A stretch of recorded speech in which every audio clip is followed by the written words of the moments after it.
কুম্ভ রাশি, কুম্ভ লগ্ন, Aquarius sign জাতক জাতিকাদের 2026 সালের এপ্রিল মাস আপনাদের ক্ষেত্রে ঠিক কেমন অতিবাহিত হবে সে বিষয়ে প্রতিবেদনে আমরা বিস্তারিত আলোচনা করব। গ্রহগত নক্ষত্রগত গোচরের ছক ধরে আপনাদের জীবনের প্রতিটি ক্ষেত্র নিয়েই।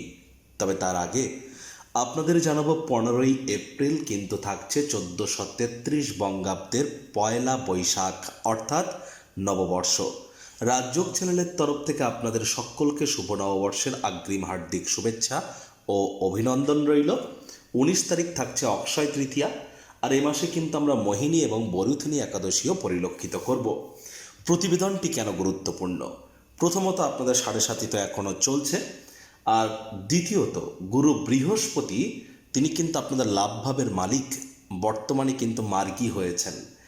বুধ কিন্তু এতদিন বক্রী ছিল, তবে বুধ ত্রিকোণপতি আপনাদের, তিনিও কিন্তু বর্তমানে মার্গী হয়েছেন।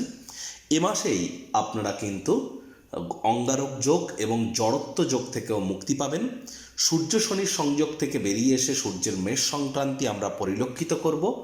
শুক্র আপনাদের ক্ষেত্রে মালব্যীয় নামক একটি রাজযোগ তৈরি করতে চলেছে আপনাদের সুখভাবে। আর কেতুর মঘা নক্ষত্রে গোচর, এ সব কিছুর থেকেই কিন্তু আরও বড় কিন্তু ঘটনা, যা আমাদের প্রত্যেকের জীবনকে অত্যন্ত প্রভাবিত করবে। পরিশেষে যেমন প্রতিকার নিয়ে আলোচনায় থাকি, তেমনটি তো আছি। আলোচনাটি ইন জেনারেল হবে, অর্থাৎ এই পৃথিবীতে যতজন আপনার রাশির জাতক জাতিকা আছেন তাদের প্রত্যেকের জন্য এই আলোচনা। আপনি চাইলে আপনার ব্যক্তিগত গণনা এনি টাইম আমাদের দ্বারাই করাতেই পারেন। এর জন্য স্ক্রিনে আমরা নাম্বার দিয়ে থাকি।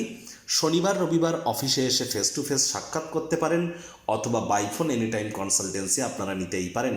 কুম্ভ রাশির জাতক জাতিকাদের মধ্যে যারা ধনিষ্ঠা, শতভিষা এবং পূর্ব ভাদ্রপদ নক্ষত্রের জাতক জাতিকা, তাদের জন্য আলাদা করে নক্ষত্রগত আলোচনায় থাকব। তো চলুন আলোচনায় প্রবেশ করা যাক।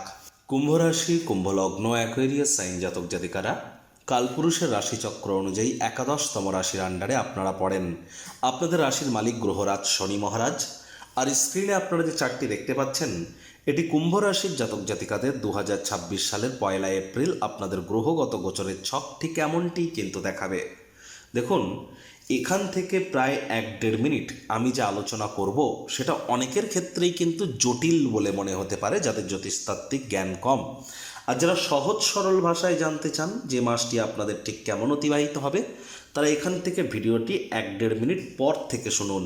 অর্থাৎ 1-1.5 মিনিট স্কিপ করে যান বা কেটে দিয়ে তারপর থেকে শুনুন, সহজ সরল ভাষায় আলোচনা পেয়ে যাবেন। আপনাদের ফার্স্ট হাউস অর্থাৎ প্রথম ঘরেই কিন্তু 11 লেখা আছে, যেখানে মঙ্গল, বুধ, রাহু ত্রিগ্রহী যোগ আছে, গুলিয়ে ফেলবেন না, এটি আপনাদের ফার্স্ট হাউস। আর এখানে রাহু কিন্তু নিজের নক্ষত্র শতভিষা নক্ষত্রেই গোচর করবে পুরো মাসটি জুড়েই। মঙ্গল কিন্তু 2 তারিখে অঙ্গারক যোগ থেকে আপনাদের মুক্তি দিয়ে তিনি শনি সূর্যের সাথে সংযুক্ত হবেন আপনাদের পরিবার, বাণী, অর্থের ভাবে। 11 তারিখে কিন্তু বুধও এখানে যুক্ত হয়ে চতুর্গ্রহী যোগ তৈরি করবে, বুধাদিত্য যোগও কিন্তু তৈরি করবে। তাহলে আমরা মঙ্গল, বুধ, শনি, সূর্যের চতুর্গ্রহী যোগও কিন্তু আপনাদের পরিবার, বাণী, অর্থের ভাবে পরিলক্ষিত করব। শনি নিজের নক্ষত্র উত্তর ভাদ্রপদ নক্ষত্রে গোচর করছে, আর মঙ্গলও কিন্তু যখন শনির সাথে থাকবে 6 তারিখ থেকে 24 তারিখ পর্যন্ত মঙ্গলও উত্তর ভাদ্রপদ নক্ষত্রে থাকবে। তারপর কিন্তু তিনি রেবতী নক্ষত্রে গোচর করবেন।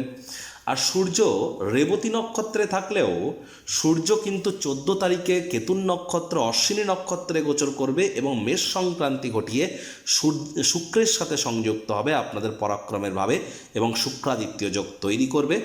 আর শুক্র কিন্তু কৃতিকা নক্ষত্রে থাকাকালীন আপনাদের সুখভাবের মালিক, সুখভাবেই গোচর করে মালব্য নামক একটি রাজযোগ তৈরি করবে। গুরু বৃহস্পতি তিনি আপনাদের লাভেশ, বর্তমানে মার্গী আছেন নিজের নক্ষত্র পুনর্বসুতে, তবে তিনি অতিচারী। কেতু মঘা নক্ষত্রে গোচর করছেন নিজের নক্ষত্রে আপনাদের পার্টনারশিপের হাউসে। চন্দ্র মাসটি শুরুয়াত করবে আপনাদের অষ্টম ভাব থেকে, যেখানে 6 লেখা আছে, আর চন্দ্র 2-2.5 দিন অন্তর অন্তর রাশিও পরিবর্তন করবে। প্রথমেই যে বিষয় সম্পর্কে আপনাদেরকে আমরা অবগত করার প্রচেষ্টা করব, কেতুর যে এই নক্ষত্রগত গোচর, এটি কিন্তু আমাদের প্রত্যেকের জীবনকেই আপদমস্তক কিন্তু আমাদেরকে প্রভাবিত করতে চলেছে।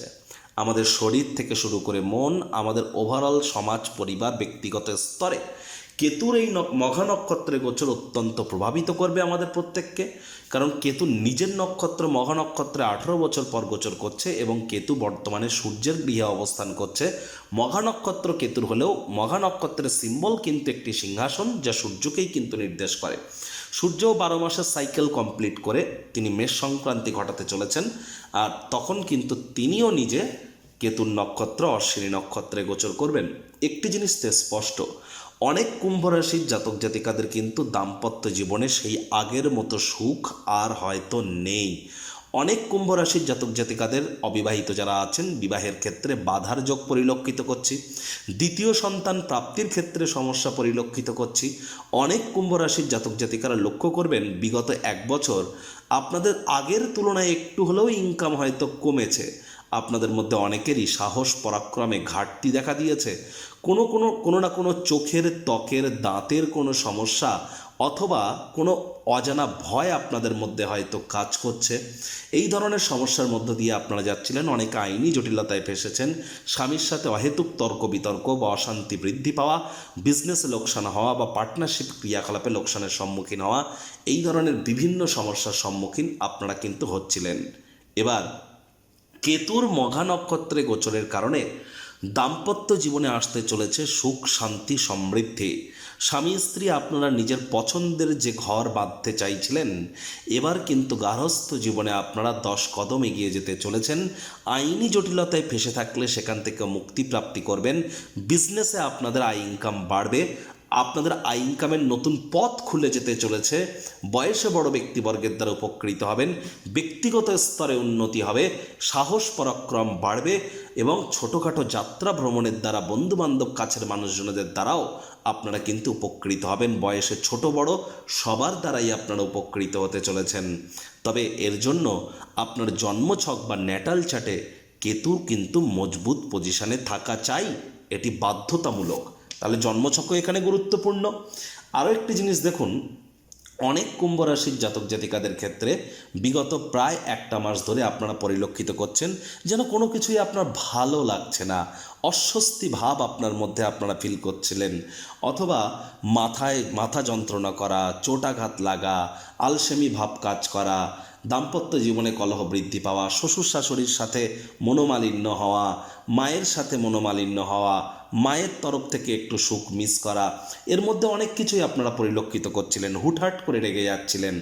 এবার কিন্তু এ সমস্ত জায়গা থেকে আপনারা রিলিফ পেতে চলেছেন। তবে হ্যাঁ, মঙ্গল যেহেতু শনির সাথে সংযুক্ত হবে 2 তারিখে, একটি জিনিস কিন্তু স্পষ্ট, যা আপনাদের চেষ্টা করতে হবে ব্যাংকের ব্যালেন্সের দিকে একটু নজর প্রদান করবার। কোথায় কি কথা বলছেন, কেন বলছেন, কী জন্য বলছেন, একটু ভাবনা চিন্তা করে কথাবার্তা বলুন। পারিবারিক ক্ষেত্রে এবং শ্বশুর শাশুড়ির ক্ষেত্রে এখানে মাথা গরম করে কিন্তু আদতে কোনো লাভ হবে না, পরিস্থিতি হিতে বিপরীত হয়ে যাবে। সন্ততির উপর, বিশেষ করে প্রথম সন্তানের উপর ডমিনেটিং নেচারের জন্য এ সময় হতে যাবেন না, তাহলে কিন্তু এখানেও আপনি না চাইতেও মারাত্মক কোনো ভুল কিন্তু করে বসতে পারেন। আর এখানে পারিবারিক দায়িত্বগুলি আপনাদেরকে পালন করতে হবে, মেজাজকে ঠান্ডা রাখতে হবে। লং ডিস্টেন্স জার্নি, দূরবর্তী যাত্রা ভ্রমণকে 11 তারিখ পর্যন্ত আপনারা অ্যাভয়েড করুন। দেখুন, 11 তারিখের পর বুধ যখন আপনাদের ক্ষেত্রে আপনাদের সূর্যের সাথে সংযুক্ত হবে, আপনাদের পরিবার বাণী অর্থের ভাবে, 11 তারিখের পর আপনারা অবশ্যই আপনাদের মধ্যে যারা অকাল্ট ফিল্ড, জ্যোতিষ চর্চা, গবেষণামূলক পড়াশোনা, পিএইচডি লেভেলের পড়াশোনা, বিদেশি ভাষা শিক্ষার চর্চা করছেন, তাদের জন্য সময় সুযোগ ভালো। শ্বশুর শাশুড়ির সাথে যে সমস্যাটা চলছিল, তাদেরকে নিয়ে যে অসন্তুষ্টি আপনার মধ্যে ছিল, 11 এপ্রিলের পর দেখবেন আপনাদের সেখানে কিছুটা হলেও পরিস্থিতির উন্নতি কিন্তু হতে চলেছে।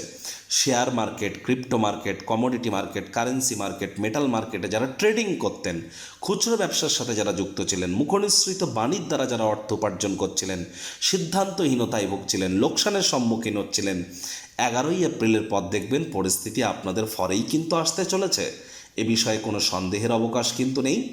একই সাথে দেখুন, গুরু বৃহস্পতিও বর্তমানে মার্গী হয়েছেন নিজের নক্ষত্র পুনর্বসুতে, লাভভাবের মালিক। তাহলে কুম্ভ রাশির জাতক জাতিকাদের কিন্তু এপ্রিল মাসে লাভের মাত্রা বাড়তে চলেছে। মনের বিভিন্ন স্বপ্ন কল্পনা বাস্তবে রূপ নিতে পারে। 19 তারিখের পর লাক্সারি কোনো আইটেম আপনারা ক্রয় করতে পারেন। ভাগ্য আগের তুলনায় আপনাদেরকে এবার কিন্তু একটু হলেও ফেভার করতে চলেছে। 19 তারিখের পর শুক্র কৃতিকা নক্ষত্রে আপনাদের সুখভাবে গোচর করে মালব্য নামক রাজযোগ তৈরি করবে। 19শে এপ্রিলের পর মায়ের তরফ থেকে, মামা মাতামহ মাতৃকুলের তরফ থেকে লাভান্বিত হওয়ার যোগ, নতুন জমি, নতুন বাড়ি, নতুন গাড়ি বা লাক্সারি কোনো আইটেম ক্রয় করার যোগ, এগুলি কিন্তু 19 তারিখের পর আমাদের মধ্যে বাড়তে চলেছে। আর 19 তারিখেই তো অক্ষয় তৃতীয়া, 19 তারিখেই আপনারা সোনার উপর কোনো জিনিস ক্রয় করতেই পারেন ভাগ্যকে যদি মহিমান্বিত করতে চান। আর সেটি যদি অ্যান্টিক পিস, অ্যান্টিক জুয়েলারি হয় তাহলে তো কথাই নেই। একই সাথে 19 তারিখের পর আমরা আপনাদের ভাগ্যের মজবুতিও কিন্তু পরিলক্ষিত করব। পিতার তরফ থেকে লাভান্বিত হওয়া, পিতার দ্বারা উপকৃত হওয়া, পিতার শরীর স্বাস্থ্যের উন্নতি হওয়া, পিতার কর্মের উন্নতি হওয়া, ভাগ্য এ সময় আপনাদেরকে পূর্ণ সমর্থন করবে 19 তারিখের পর। তবে হ্যাঁ, চেষ্টা করতে হবে মস্তিষ্ককে যাতে ভ্রমিত না হতে দেওয়া যায়। ওই চোখ হয়তো অতিরিক্ত চুলকাচ্ছে, চোখ দিয়ে হয়তো অতিরিক্ত জল পড়ছে, চোখ খচখচ করছে, এর মধ্যে কোনো একটি কি হচ্ছে? যদি না হয় তাহলে স্কিনের কোনো প্রবলেম, ত্বকের কোনো সমস্যা আপনাকে কি ভোগাচ্ছে, অথবা আপনার কি দাঁতের সমস্যা আপনাকে ভোগাচ্ছে, এর মধ্যে যদি কোনো একটি হয়ে থাকে, মুখে বাজে গন্ধ হওয়া, তাহলে বুঝতে হবে যে রাহুর দ্বারা ব্যাড ইম্প্যাক্ট আপনারা পাচ্ছেন। ইমিডিয়েট জ্যোতিষতাত্ত্বিক পরামর্শ আপনারা গ্রহণ করুন, এটি আপনাদেরকে বহুলাংশে উপকৃত করবে। 19 তারিখের পর দেখবেন আপনাদের সাহস পরাক্রম বৃদ্ধি পাবে। ছোটোখাটো যাত্রা ভ্রমণের দ্বারা উপকৃত হবেন। বন্ধুবান্ধব ভাই বোনেদের দ্বারাও কিন্তু আপনারা উপকৃত হতে চলেছেন। আপনাদের মধ্যে যারা ধনিষ্ঠা নক্ষত্রের জাতক জাতিকা, তাদেরকে বলবো যে দেখুন, মেজাজ ঠান্ডা রাখতে হবে, পরিবারে অহেতুক কলহ করবেন না, শ্বশুরবাড়ির সাথে সম্পর্ককে মজবুত রাখার চেষ্টা করুন। প্রথম সন্তান, প্রেমের জীবনে অহেতুক তর্ক বিতর্ক করলেই কিন্তু সম্পর্কের ফাটল দেখা দিতে পারে। পিতার সাথেও সুসম্পর্ক বজায় রাখুন। আর শতবিশা নক্ষত্রের জাতক জাতিকারা এ সময় যদি আপনি নিজেকে যদি সঠিক ওয়েতে কন্ডাক্ট করতে পারেন, তাহলে ফেমাস হওয়ার যোগ কিন্তু আপনাদের ক্ষেত্রে দুর্দান্তভাবে পরিলক্ষিত হচ্ছে। নেশা লটারি, সাট্টা, জুয়া, ইলিগাল ক্রিয়াকলাপ শর্টকাট অবলম্বন করা থেকে বিরত থাকুন। আর যারা পূর্ব ভাদ্রপদ নক্ষত্রের জাতক জাতিকা, তাদের আয় ইনকাম বাড়তে চলেছে। লাক্সারি কোনো আইটেম ক্রয় করতে পারেন। ব্যক্তিগত স্তরে খ্যাতি, প্রভাব প্রতিপত্তি বৃদ্ধির যোগ, ভাগ্যের পূর্ণ সমর্থন প্রাপ্তি, এগুলি কিন্তু আপনারা পরিলক্ষিত করতে চলেছেন। প্রতিকার স্বরূপ আলোচনা করতে গিয়ে আপনাদেরকে বলবো, স্ক্রিনে আপনারা দেখতে পাচ্ছেন শনি মহারাজের প্রণাম মন্ত্র। ওম নীলাঞ্জন চয় প্রক্ষং রবি সুতং মহাগ্রহম ছায়া গর্ভসম্ভূতং তং নমামি শনিশ্চরম। এটি আপনারা প্রত্যেক দিন সন্ধেবেলা করে চেষ্টা করুন 108 বার করে জপ করার। না পারলে অন্তত পক্ষে 8 বার করে তো জপ করুন, উপকৃত হবেন। কোনো কিছু না পারলে শনি মহারাজের বীজ মন্ত্র ওম প্রাং প্রিং প্রং শনিশ্চরায় নমঃ অথবা ওম শ্যাম শনিশ্চরায় নমঃ, এটিও কিন্তু আপনারা জপ করতে পারেন।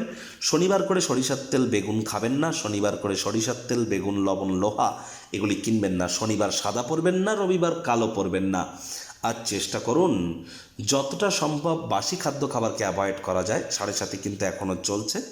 হাইজিন মেনটেন করে চলুন। ধর্মপ্রাণ, কর্মনিষ্ঠ, মাতৃভক্ত হন। সময়ের কাজ সময়ে করুন। লেবার সম্প্রদায়, সিনিয়র সিটিজেন, বয়োজ্যেষ্ঠ শ্রমিক সম্প্রদায়ের ব্যক্তিবর্গদেরকে সম্মান জ্ঞাপন করুন। আর এ সময় গৃহের কোনো অংশে ঝুল ময়লা যেন জমতে দেবেন না। পিঁপড়ে দেখতে পেলে মারবেন না। পিঁপড়েদেরকে চিনি বা বাতাসার গুঁড়ো খেতে দিন, দেখবেন অত্যন্ত উপকৃত হবেন। সংসারে অশান্তি, প্রেমে বাধা বা বিবাহে অনিশ্চয়তা, ব্যবসাতে ক্ষতি বা চাকরিতে ডামাডোল, অসুস্থতা, দুঃখ, দারিদ্রতা থেকে কিছুতেই রেহাই মিলছে না, পরীক্ষায় ফেল, তাহলে আর দেরি কেন? জীবনের যাবতীয় সমস্যার সমাধান করব আমরা। বাস্তুশাস্ত্র, সংখ্যাতত্ত্ববিদ্যা, লাল কিতাব, বৈদিক জ্যোতিষশাস্ত্র, কৃষ্ণমূর্তি প্রভৃতি পদ্ধতিতে জন্মছক বিচার করা হয়। প্রয়োজন অনুভব করলে স্ক্রিনে ফ্ল্যাশ হওয়া নম্বরে যোগাযোগ করতেই পারেন।